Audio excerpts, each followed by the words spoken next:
ঠিক আছে ঠিক আছে ঠিক আছে গরুটাই কেন কি হইছে কারেন্টের খুঁটির মাঝে আর্থিং হইয়া গরুটা লাগিয়া মারা গেছে। এর মধ্যে যদি কোনো শিশু আজকে খুঁটির মাঝে ধরতো তাইলে তো মারা গেল অনেক।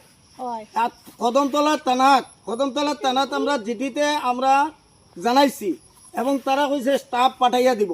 এখন পর্যন্ত কোনো স্টাফ আসে নাই এবং ফোন করতে করতে তারা ফোনও তুলে না।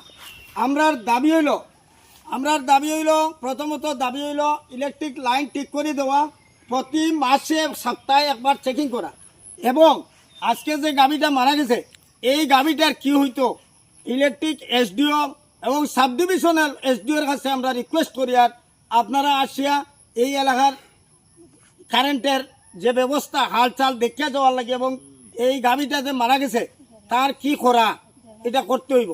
1.5 মাসের বাচ্চার সঙ্গে প্রায় 60,000 টাকার গরুর গাই মারা গেছে। এখন পর্যন্ত ইলেকট্রিক দপ্তরটা কি কোনো তারা তদন্ত করে নাই। একজন স্টাফ বলতে বেসরকারি একজন স্টাফ আইয়া ফটো তুলে লিয়া গেছে অতটুকু নাম কও না। হ্যাঁ তার নাম বাবু রায় এ আইয়া ফটো তুলে লইয়া গেছে গিয়া।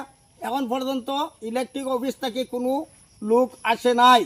তা আমরা অতি সত্তর আমরা দাবি করি আর যে ইলেকট্রিক দপ্তর থেকে মানুষ আইতো এই গাড়িটারে কি করা কি ব্যবস্থা করা এটারও একটা ব্যবস্থার লাইন করতে হইব।